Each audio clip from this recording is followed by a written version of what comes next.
it just might be the greatest sports franchise in the history of sports. A place where legends are made, and there's always something to talk about. Get ready to immerse yourself in pinstripes. Start spreading the news, hosted by Paul Semendinger and E.J. Fagan, a couple of doctors with a prescription for Yankee fever. And now, here's Dr. Paul Semendinger and Dr. E.J. Fagan. Get ready to start spreading the news.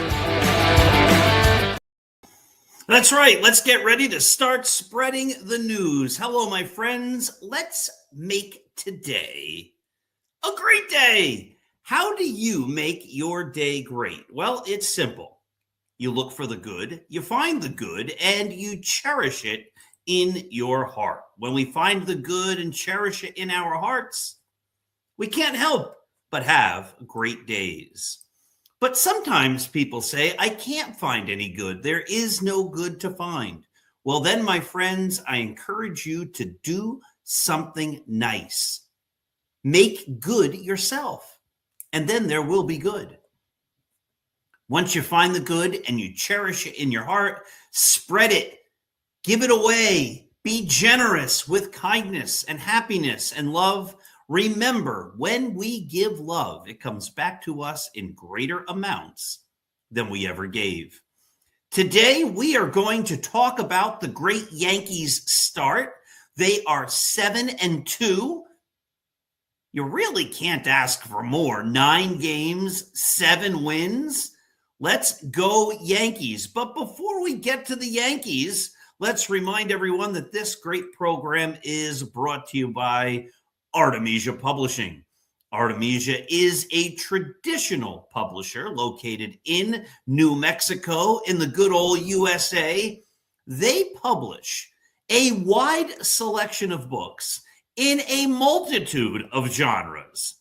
They have so many award-winning books that they have published that you can't even count them all. I mean, maybe you can if you spent a lot of time, but there are a lot. So many, it's almost impossible to count. And among the great books they have published, of course, includes The Least Among Them, written by me.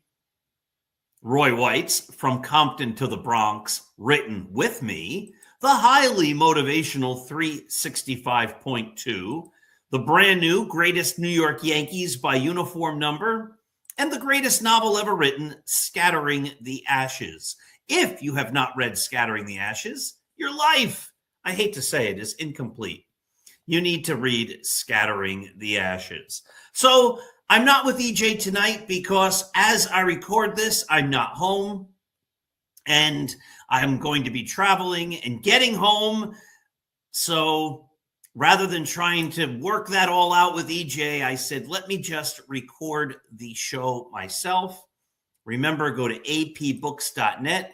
And remember that you can find tons of Yankees content on startspreadingthenews.blog. We put up brand new articles every single day at 6 a.m., 10 a.m., and 2 p.m. Plus, there are game threads for every single game. Come to Start Spreading the News. Join in the chatter about the games. Read the great articles. There isn't a better Yankees site out there. We've actually been doing this since 2017. You think about the amount of articles that we have published. Amazing. And we have a fine staff of great writers. Of course, many articles written, of course, by myself as well. So the Yankees, as we said, are off to a great start. 7 wins, 2 losses. Their 2 losses were both close, too. They lost their 4th game of the year by the score of 2-1. And then they lost yesterday by the score of 7-6. So we're going to walk through a little of this, just go through the season, look at the game scores, look at some highlights, look at some concerns. But by and large, again, I don't think you could really expect or even hope for a better start than 7 wins and 2 losses. The Yankees began the season with 3 games in San Francisco. They won those games by the scores of 7-0, 3-0, and then 3-1. Imagine starting the season and giving up only one run. That's amazing. And that is the hope of this Yankee team. I think the hope is that the starting pitching becomes so dominant, or maybe I should say stays so dominant, that they almost are losing streak immune. One of the great problems with the Yankees these last many years, one of the problems with the Yankees during the Aaron Boone era, is they go through periods where they just can't do anything right. They play poor baseball. The manager makes poor baseball decisions. The GM doesn't necessarily address the weaknesses, and the medical staff seems to make bad decision after bad decision. All of this compounds to make a period of time during the season when the Yankees just cannot seem to do anything right. The hope, though, this year is that with the pitching staff, that they are Boone swoon proof. Now, I'm not sure if that's going to be the case, but it sure feels like it might be the case. Max Fried pitched yesterday, and it's a game they lost, but it wasn't Max Fried's problem. It wasn't his fault. It was the fault of the bullpen, which is the big concern for the team this year. But if you have Max Fried, who's proven himself now over the first 3 starts and all of last year when the Yankees brought him in, of course, as a big-time acquisition because he's a big-time pitcher. He's proven he can be the guy at the top of that rotation for the Yankees. Cam Schlittler is just looking terrific. Will Warren has looked pretty good. Luis Gil started the year in the minor leagues, but he's coming back. You start saying to yourself, this Yankee rotation just might be good enough to prevent any long losing streaks. And of course, like an old Western where the cavalry is just on the other side of the hill, the big hope is that the Yankees, over the course of this season, get 3 more very good 2 big-time pitchers to come back. Carlos Rodon, if he's on, is at worst a number 2. Clark Schmidt has proven that when he's healthy, he's a top pitcher. And one of the best pitchers in baseball, Garrett Cole, is on his way back. If those guys all come back, and if you combine them with the young talent they have in the rotation right now, and if a pitcher like Ryan Weathers actually figures it out, and maybe some of those good young pitchers in the minor leagues, if they can figure it out, that becomes a heck of a starting staff. I mean, if you have Cole, Rodon, Schlittler, Will Warren, and Luis Gil, let's just say those are who you end up with as your 5-man rotation. It's pretty hard to get into a long losing streak. And if one of those guys falter and you have some of these other pitchers, like maybe Clark Schmidt then jumps in and fills a gap, the Yankees just might be for real. Now, when they lost yesterday, they lost the final game against the Miami Marlins. They lost 7-6 to drop their record to 7-2. They lost because the bullpen, which one of Aaron Boone's concerns about Aaron Boone, one of his faults, one of the worries people have with Aaron Boone as the manager, is that he overuses his bullpen and they get worn out. This is nothing new. And the bullpen in the 9th game of the year was worn out yesterday. And they couldn't go to some of their top pitchers. And because they couldn't go to some of their top pitchers, they had to go to their secondary relievers. And their secondary relievers could not hold a lead. The frustrating thing was they couldn't throw strikes. Jake Bird came in and pitched like he did last year after they acquired him and was just all over the place. And, you know, if you can't throw strikes, when you finally throw a strike, it's usually very hittable. And that's what happened. And the Yankees fell behind. They mounted a rally.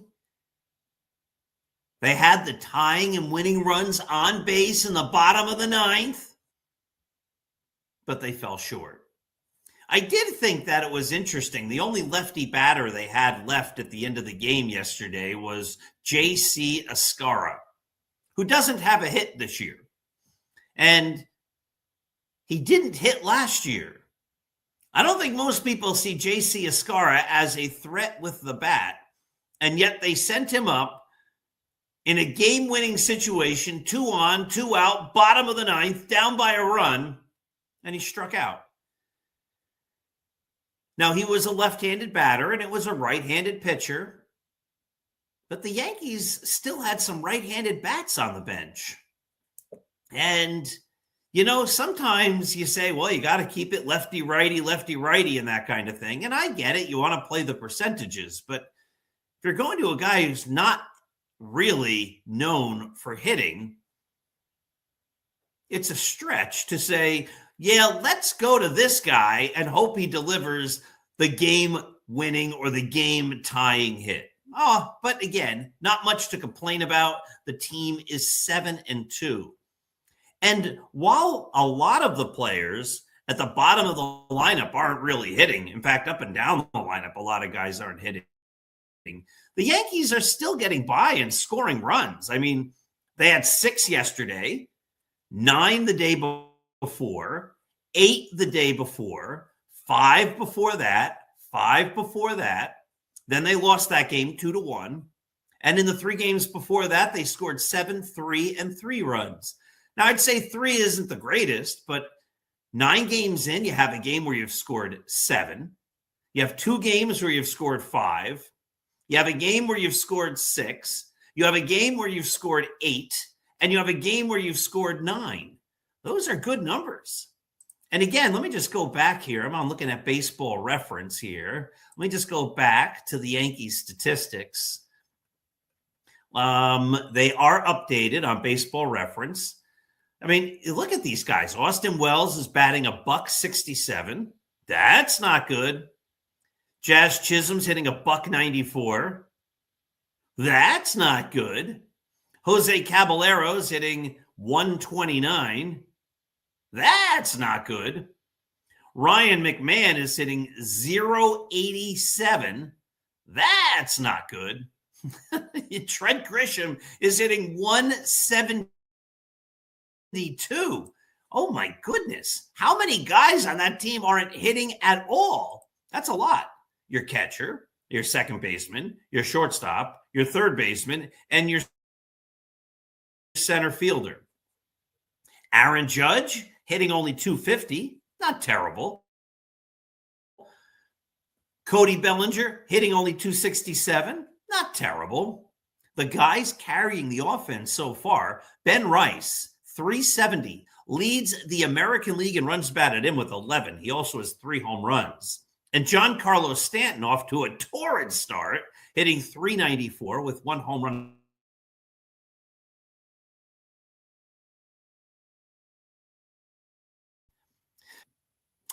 Boy. So there they are. The Yankees scoring runs in bunches while still not really having most of their lineup producing. So it comes down to the pitching. That's starting pitching. And if the Yankees starting pitching can do what it can and what it should, the Yankees should have themselves a pretty good season. This might be the year, because of the strength of their starting pitching, that they are able to avoid the big slump.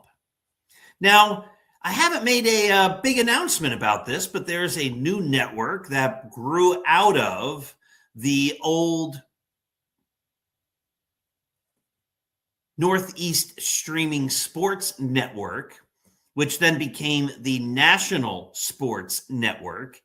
And it's now called the McGrath Sports Network. And we begin and end the shows with a little commercial for that network. But I would like to give that 45-second plug here for you to check out all of the great programs that are on this brand new sports network. Take a look.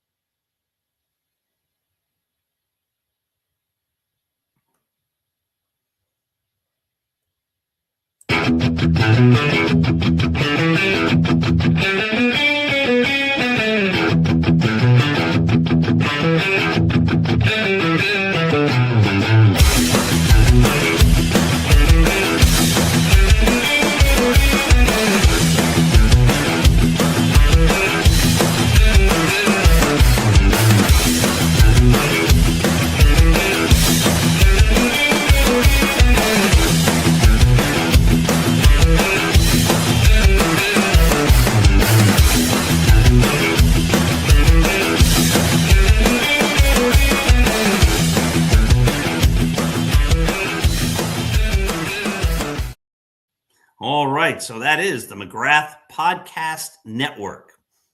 I also have given short shrift to my brand new Yankee book, The Greatest New York Yankees by Uniform Number.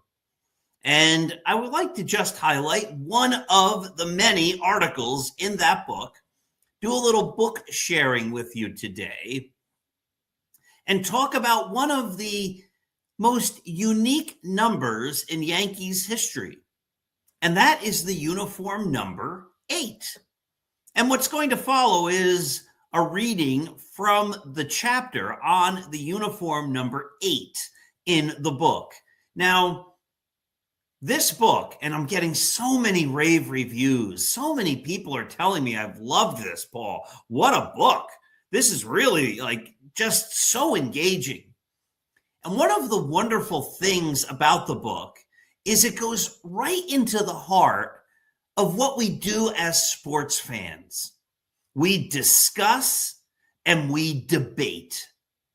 And so what I've done in this book is I've counted down from 99 all the way down to 0, highlighting each of the greatest Yankees to wear that uniform number. I thought it would be fun to start at 99 and count down to 0.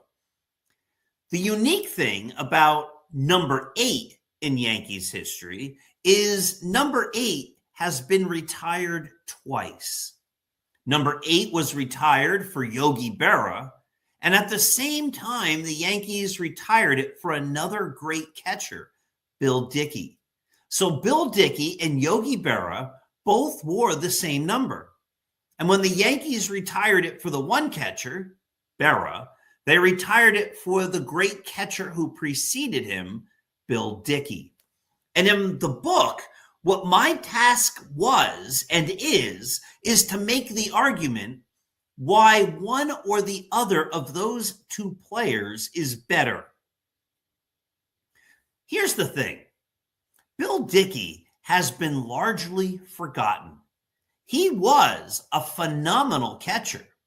And some people still rate him as the greatest Yankees catcher of all time.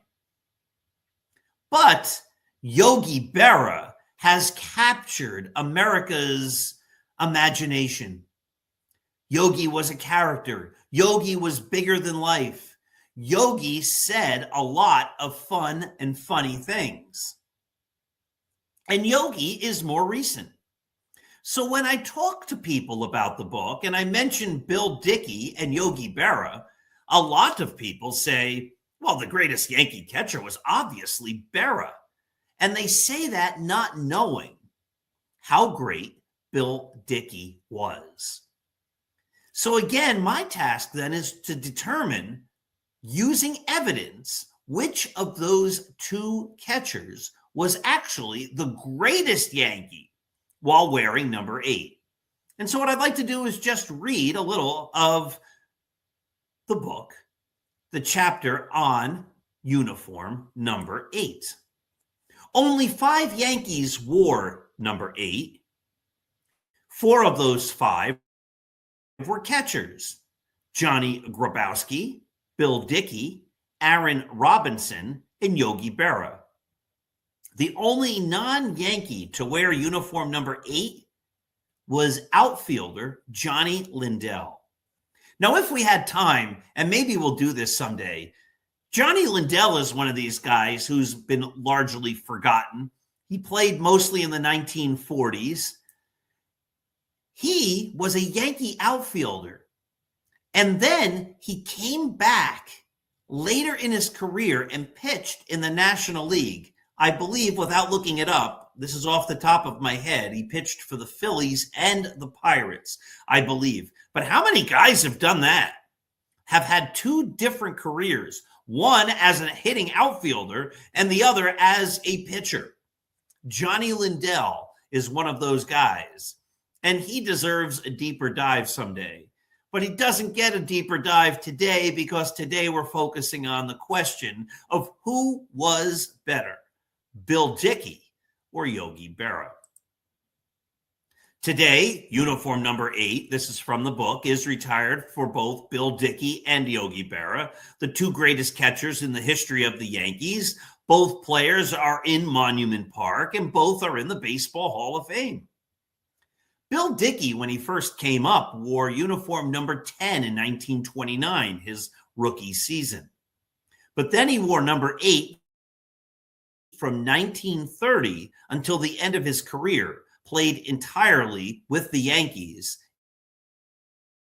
in 1946. Of note, in 1944 and 1945, Bill Dickey served the American country in our military during World War II. Now, here you go. Over the course of his career, Bill Dickey batted over 300 11 times. He was also an 11-time All-Star. The Yankees went to 8 World Series with Bill Dickey as their catcher, winning 7. Everybody remembers Yogi's 10 rings. Well, Bill Dickey has 7. That's not that far off. They won 7 of 8 World Series. That's crazy.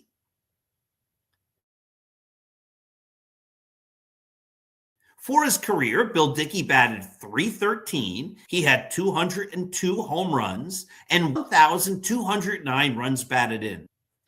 Bill Dickey's batting average of .313 is the 5th highest in the history of the New York Yankees. Drawing a picture here, right? Bill Dickey was a great, great baseball player. And it's a shame that he's been largely forgotten and overshadowed. Over the course of his career, Bill Dickey earned 56.4 WAR. Now, the catcher who succeeded him, who Bill Dickey actually helped become a great catcher, was Yogi Berra. And Yogi Berra was the Yankees catcher from 1946 to 1963. Of note, in 1944 and 1945, before he became a big leaguer, Yogi Berra served in the war effort. Yogi Berra actually served at D-Day during the Allied invasion of Europe on June 6, 1944. Yogi was there. That's amazing. Yogi wore uniform number 8 until the end of his career, after first wearing uniform numbers 38 and 35. Now, Berra was an 18-time All-Star, the second highest in Yankees history. The only Yankee who has been or was to more All-Star games was Mickey Mantle, who had 20. Yogi Berra won 3 American League MVP awards.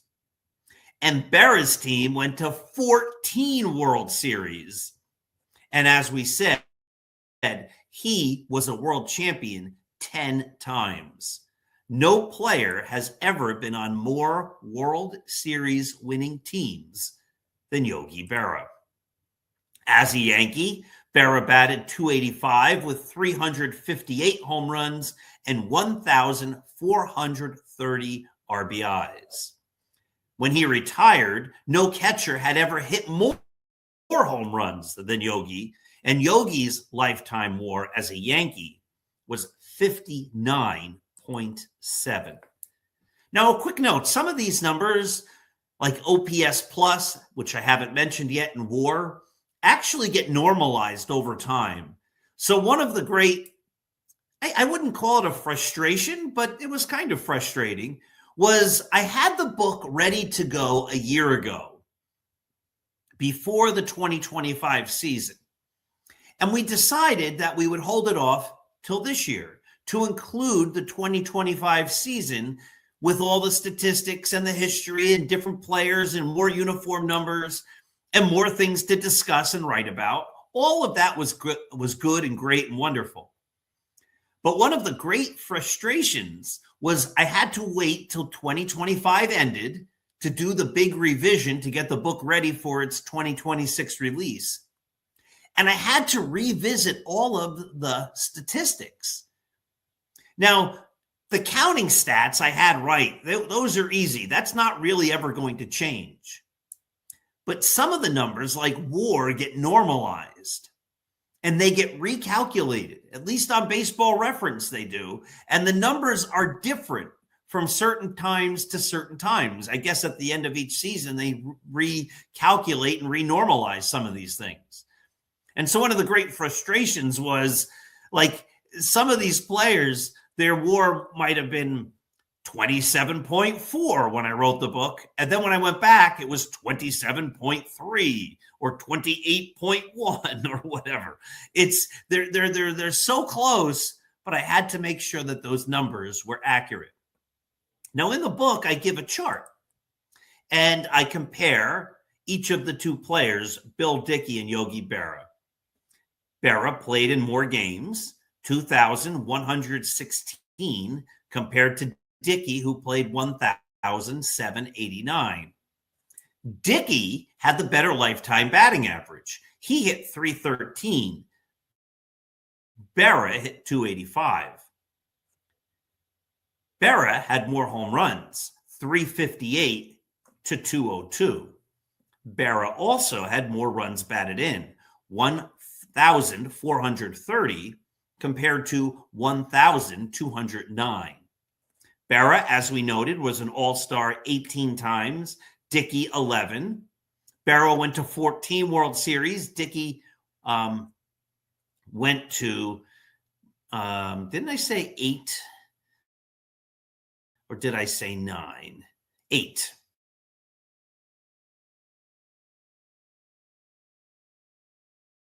Very similar. Berra's WAR, 59.7. Dickey's WAR was 56.4. That's closer than a lot of people might think. OPS plus, Bill Dickey actually was slightly higher than Yogi Berra. Dickey's OPS plus was 127 compared to Berra's 125. Now, statistically, that's even. Over time, normalized over thousands of games, 127 and 125 is basically the same number. But I share all this just, again, to illustrate what a great player Bill Dickey was. It's not a slam dunk that Yogi was actually better. This is the way I conclude the article. It seems that in almost every case, as great as Bill Dickey was, Yogi Berra was slightly better. Bill Dickey was the starting catcher on the Yankees from 1936 to 1939 on a team that won 4 consecutive World Series. But Yogi was the starting catcher on the teams from 1949 to 1953 when the Yankees won 5 World Series. In the end, the greatest Yankee in uniform number 8 was Yogi Berra. All right, let's do a little preview then of what's coming.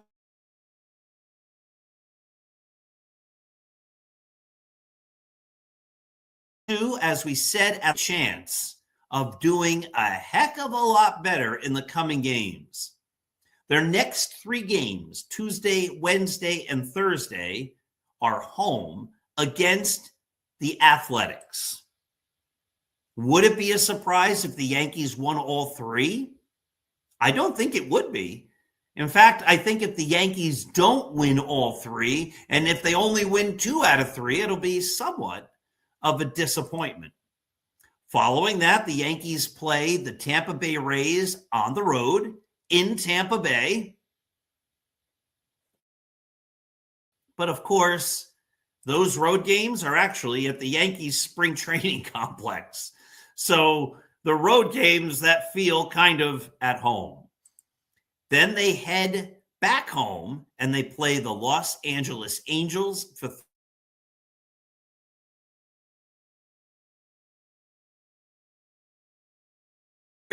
before heading to Boston against the Red Sox. Those 3 games in Boston will be April 21, April 22, and April 23. Now, the Red Sox are off to a horrific start, and they're starting to already hear it. And that could be a pivotal series early in the year for both teams. If the Yankees, who don't necessarily have a tough schedule heading before those games in Boston, if the Yankees continue to roll and keep winning 7 out of every 9 games, or 6 out of every 9 games even, oh my goodness, they could build up a substantial early season cushion that even if they have the swoon, may make it so that the swoon doesn't necessarily destroy their whole year. But I'm going to stay confident. I'm going to stay confident and say, you know what? The way they look, absent of the bullpen, the way they look right now makes me say that they just might be good enough to run this thing from start to finish and have a great year. I reserve the right to be disappointed because the Yankees disappoint me year in and year out. It's kind of what they do. But after 9 games, I'm going to remain cautiously and hopefully optimistic. All right, little truncated this afternoon, this evening when you're watching it. Thank you for watching. This has been the Start Spreading the News podcast and the Dr. Sem Yankee Show. Again, next Monday night, I should be live with EJ. Everything should be back to normal, back to regular routines. Catch the Dr. Sem Yankee Show also on Saturday mornings at 7 a.m. Thank you for watching.